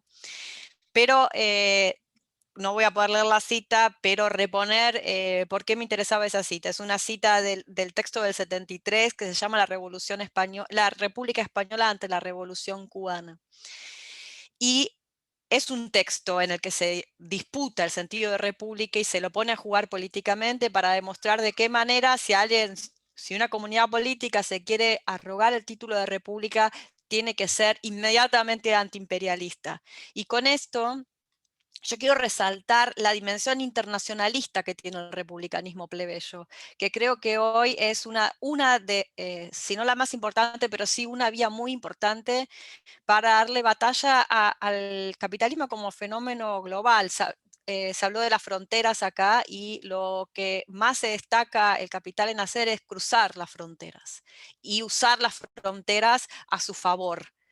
Entonces, a esa globalización hay que oponer un verdadero internacionalismo, un cosmopolitismo republicano que, siendo plebeyo, consiga hermanar pueblos, que también son típicos términos republicanos de la tradición republicana que sí se pueden rescatar, y esa me parece que también es una de las cosas que sucede en el libro, esa manera de pensar la academia como una posibilidad de hacer nuevas lecturas situadas, pero con esa pretensión de universalidad que no tenemos por qué relegarle y regalarle y entregarle sin ningún tipo de lucha a la academia anglo, dicho mal y pronto, a la tradición anglosajona o continental, pero la tradición de los departamentos académicos poderosos que nos quieren marcar la agenda de nuestras discusiones, de nuestras propias discusiones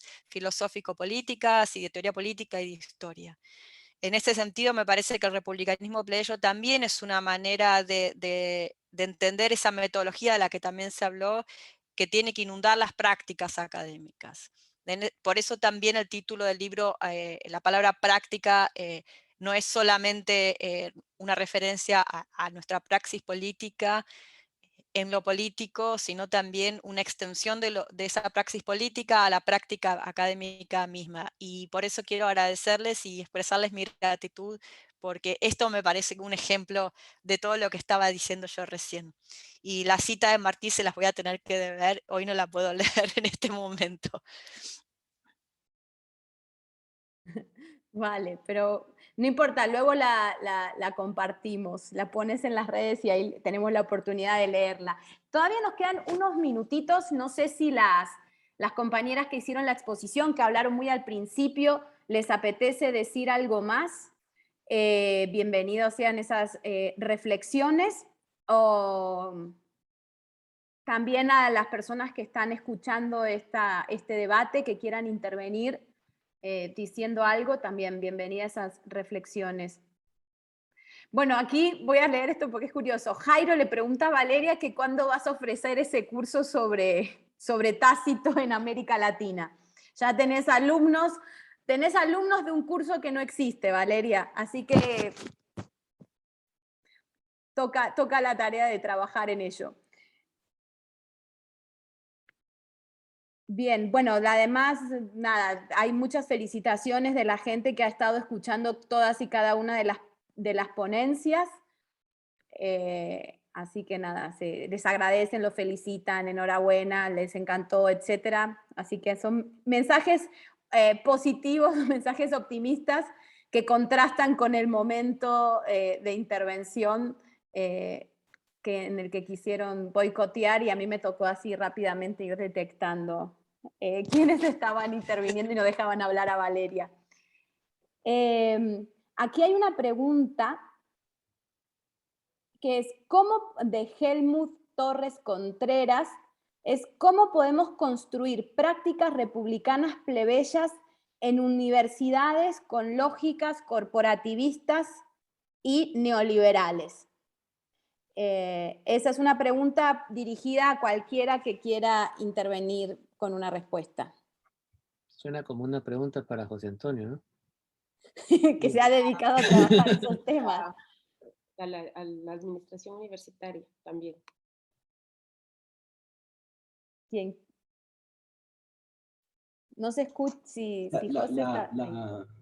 De hecho, la universidad es un espacio en fuerte disputa, y la universidad pública es una de las posibilidades estratégicas que tenemos efectivamente para construir encuentros populares, sin duda, que es justamente el espacio de conformación de lo que sería estas posibilidades republicanas subalternas, estas posibilidades republicanas de plebeyas. Y creo que lo que pasa es que aquí hay temas que son medidas administrativas, es un tema de recursos, porque normalmente las universidades metropolitanas están ubicadas en sitios lejos de las zonas periféricas, donde en el caso, por ejemplo, de Ecuador, Colombia, están ubicados los pueblos y nacionalidades que han sido históricamente marginados por la condición interna colonial de estos países. Eso significa efectivamente que hay que hacer toda una reinstitucionalización, si se quiere, democratizante de la universidad para ir efectivamente a esos sitios. ¿Por qué?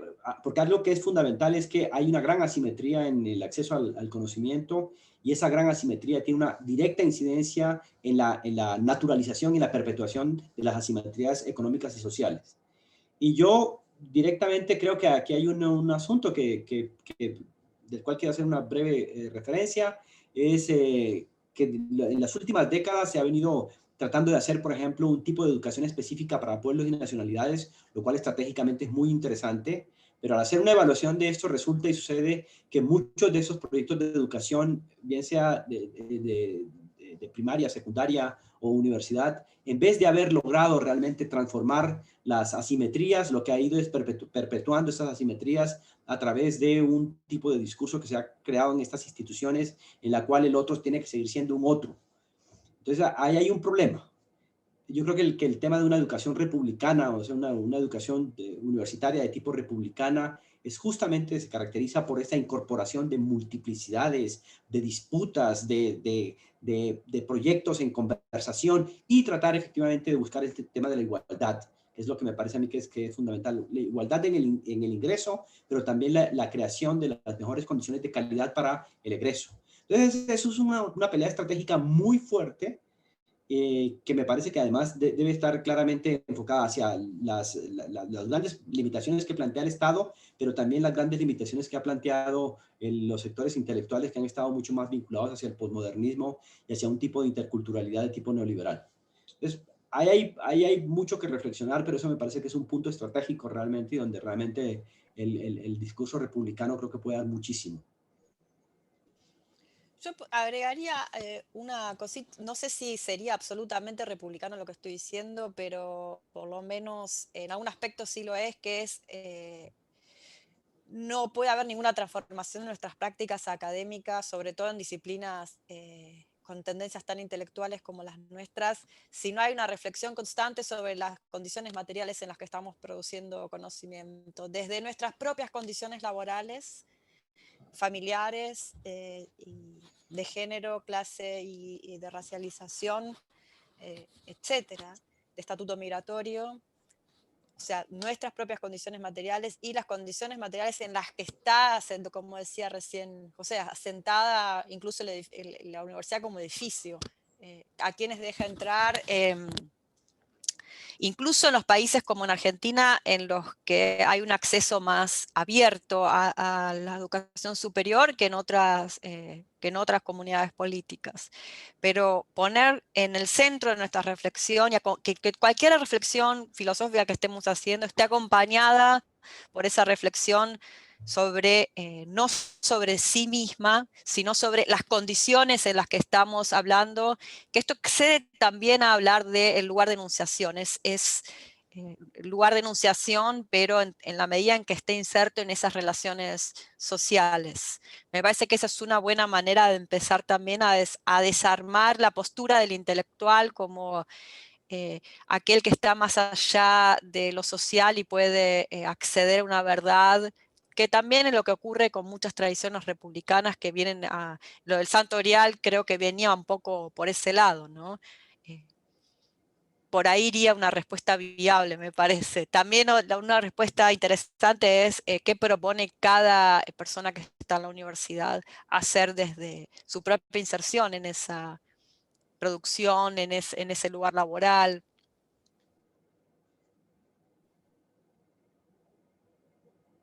A mí perdona, solo quería aumentar algo con lo que yo me topo en diferentes lugares. Es uno de los efectos, digamos, de esta suerte de la teoría colonial, etcétera, es un sentimiento en muchos jóvenes en contra de la universidad por representar supuestamente, digamos, el saber colonial, el mismo término universidad de una versión de las cosas, no la multiversidad, etcétera, ¿no?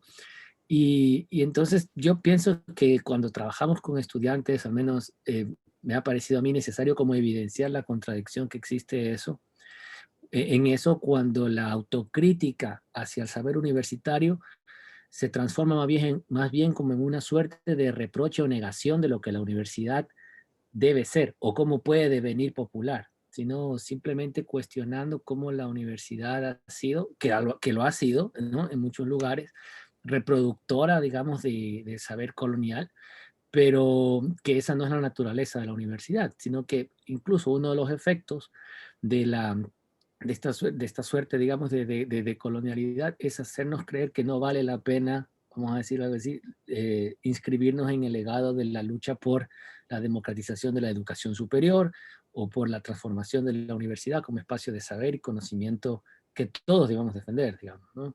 Entonces, bueno, eso nada más. De hecho, Jorge, me parece que uno de los efectos más desastrosos que ha producido el sistemático ataque al humanismo justamente ha sido ese proceso de deterioro de la universidad y colocar ese escepticismo en el centro del corazón universitario a partir de toda esta simplificación de la universidad como una fábrica de disciplinarización y de reproducción de la lógica instrumental, dejando totalmente de lado el tema emancipatorio que la universidad también tiene. Y a mí me parece, y no solamente el nivel emancipatorio, sino que también tiene el tema de que la universidad y la educación en general es hoy por hoy uno de los espacios más importantes para romper todo el tema de las jerarquías sociales y de las diferenciaciones sociales. Y eso es ahí. Por lo tanto, es una lucha que toca hacer todos los días, ni siquiera para esperar a que se cambien las cosas en un futuro, sino que es una lucha permanente, justamente la lucha por el ingreso, la lucha por la calidad, la lucha por la infraestructura, la lucha por nuevas formas pedagógicas, etcétera, ¿no? Es un tema diario porque es uno de los lugares estratégicos de transformación de las naturalezas jerárquicas. Bien, no sé si Cecilia o Valeria quieren comentar también algo con respecto a esto. No, yo quería referirme a esta última pregunta. Dale, la de José Enrique Blanco. Ajá, él pregunta de qué manera el republicanismo plebeyo y o progresista comprende la tensión entre reforma y revolución. Me parece que es clave para poder trabajar un poco sobre esto. La diferenciación entre reforma y revolución se hizo cuando, justamente a finales del siglo XX, cuando se plantea, o sea, este tipo de acepción que plantea una diferencia entre una corriente revolucionaria y una que solo es reformista, la noción de reformismo desde una perspectiva pesimista, de que los reformistas son colaboracionistas, por ejemplo, surge a finales del siglo XX, más ya a inicios del neoliberalismo, de parte de una corriente crítica contra el neoliberalismo, el marxismo estructuralista, que fue muy azotado por el neoliberalismo, los exilios, las violencias contra ellos fueron terribles y con razón fueron pesimistas. Lo que ellos hacen al separar reforma de revolución es sin embargo, un legado problemático para el presente, porque ellos plantean que la revolución es la que terminará disolviendo la sociedad de clases. La revolución siempre tiende hacia un horizonte postcapitalista, y hasta que no llega al horizonte postcapitalista no se puede hablar de ningún éxito de la revolución ni ningún lugar de llegada de la revolución. La revolución es la construcción de la sociedad postcapitalista y por tanto post diferencias de clase y por tanto postpolítica. La reforma, en cambio, remite a los pequeños éxitos de la lucha social que se inscriben en el ámbito institucional del Estado, ¿ya? Y entonces eso para los más severos revisionistas es una crítica casi de traición. Pero esta es una reducción del concepto de revolución en su acepción histórica de más largo plazo, y la corriente republicana puede y debe recuperar el sentido a más largo plazo, y como digo, las distintas renovaciones del concepto de revolución en coyuntura histórica, pero el concepto a largo plazo no se remite a la sociedad postcapitalista, sino se remite a la activación, casi es una retórica del campo de lo político, es la activación de múltiples conflictos que juntos, bueno, ya estoy hablando en lenguajes más contemporáneos, pero múltiples conflictos que se movilizan hacia una disputa contra la tiranía, en un proceso de emancipación que les da una nueva configuración histórica que se llama la nación política. ¿Ya? Entonces la revolución es un proceso de disputa y de emancipación contra la tiranía que permite asumir la soberanía popular en manos de los que se han movilizado, pero al asumirlo también surgen como una nueva forma de sujeto político, que es lo que se enuncia en la retórica cívica y la retórica republicana como la nación política con mayúscula, que tiene un carácter instituyente, constituyente, y se da una forma de gobierno de tipo republicano. Si tú quieres, no te digo esta es la acepción correcta o esta es la falsa, pero hay que historizar a qué remite la una, esta mirada más reducida de revolución como postcapitalismo, postpolítico, o la noción de revolución como un momento en una retórica o en una composición, en una ópera histórica, que es la constitución del campo político desde la soberanía popular. Ahí agradecen. Hay una última pregunta, estamos con muy poco tiempo, ya nos quedan 3 minutos para que no se haga tan largo. Es una pregunta que la lanzo general, si alguien la quiere responder, y con esto sí ya cerramos. ¿Cómo se reconstruye la lectura de lo plebeyo para pensar el republicanismo en la propuesta que hay en el libro, digamos? No sé si alguien quiere aportar con una reflexión sobre republicanismo plebeyo o la dimensión de lo plebeyo, de lo popular, de lo subalternizado, etc.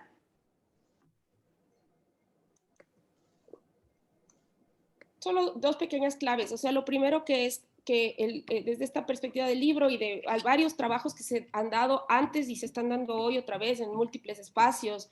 O sea, no está solo este libro, ¿no? Hay otras cosas, qué sé yo, el caníbal consecuente en la reconstrucción de los géneros literarios del siglo XIX en Bolivia, todo el trabajo sobre lo nacional popular en el pensamiento andino de los años 30, 70 también, como a contrapunto, 20, y en fin, hay muchas cosas ya. Primero es súper importante saber que estamos conectando con una corriente intelectual, desde una nueva intervención, o intervención desde donde nos toca. Pero una cosa clave es que el concepto de lo plebeyo, primero la mirada plantea que lo plebeyo o las clases populares no son esencias que se expresan solo de manera original y desconectada de las otras clases o de una disputa común y colectiva que incorpora a otras clases, otros actores, y que incide no solamente cuando ellos se expresan de manera original y aislada, sino que incide en todos los órdenes de la vida social. Es decir, desde la perspectiva republicana, uno, hay que ver como espacio de análisis la tensión en los encuentros, la dialéctica de los encuentros entre el burócrata y ya hablando en términos andinos, entre el burócrata y el campesino, cómo entre ambos se cuestionan, cómo les transforma ese encuentro, no la pureza ni exotizante, ni la del sujeto obrero como sujeto autorreferencial de muchas historias obreras. 2, su agenda, su contribución, su acción, su virtud, su enunciación y su riesgo contribuyen a una corriente histórica transformadora a múltiples niveles, intelectuales, jurídicos, estatales, e incluso redefine el carácter de la disputa general. Yo creo que esos son 2 elementos claves de la mirada republicana de lo plebeyo. Bueno, aparte de que se supone que es un partido plebiscitario y no oligárquico.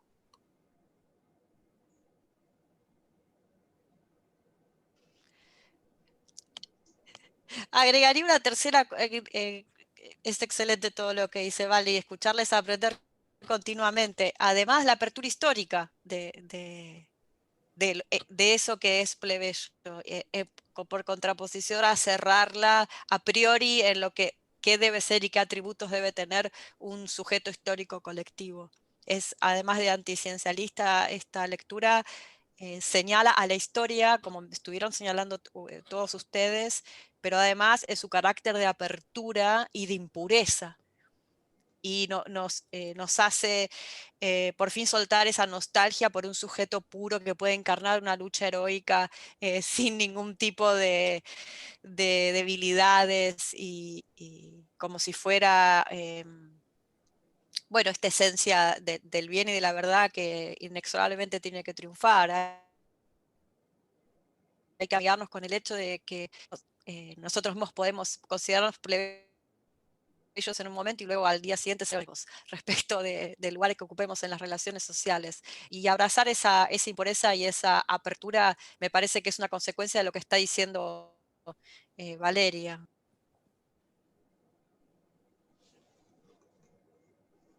Muy brevemente, a mí me parece que también algo clave es que una perspectiva republicano-popular permite reconocer el protagonismo de los sectores subalternizados, no como seres manipulados por élites, ni tampoco como seres que son exóticos hacia los proyectos de construcción de las comunidades políticas del presente. Y eso me parece a mí que es fundamental, porque realmente es un llamado metodológico a mirar efectivamente esas voces que están ahí y también los silenciamientos que hay sobre esas voces. Porque hay diversos tipos, desde la criminalización, desde el exterminio físico, hasta la exotización, hasta la invisibilización, hasta no colocarlos en los lugares centrales. Eso me parece a mí que es también un llamado ético-político muy fuerte que hace el republicanismo para incorporar realmente estas voces en su carácter protagónico. Y también ahí insistiendo un poco para seguir armando esta gran idea, han dicho algo que estaría bueno repetir, ¿no? Y es que el republicanismo en su vertiente plebeya crea algo inaudito, que es inaudito en la historia de la humanidad y es algo que corremos riesgos de perder, y es el deseo de igualdad, ¿no? Obviamente no como homogenización, sino el deseo de igualdad, que eso es un invento en la historia de la humanidad hermoso, que corremos el riesgo de perder y que la pandemia, estamos a contracorriente en este escenario de pandemia donde se está naturalizando el deseo de desigualdad, ¿no? Como un principio civilizatorio. Y el deseo de igualdad es que te guste el otro. Y no sé, ahí hay algo, creo que hay algo a pensar todavía en esa clave. Y eso es una experiencia fraterna, sorora, llamémoslo de las dos maneras, que me parece que hay que seguir pensando.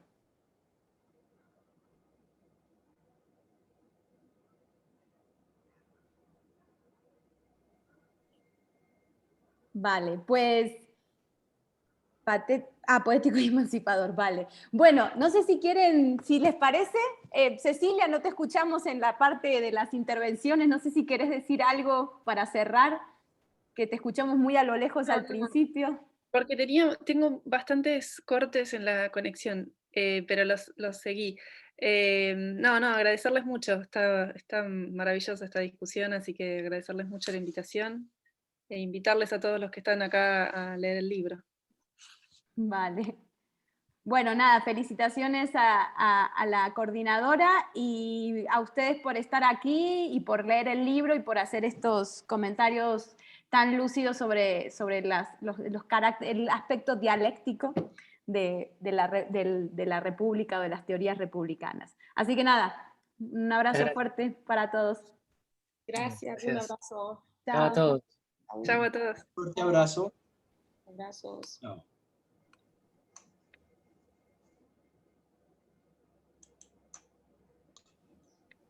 Luciana. Sí.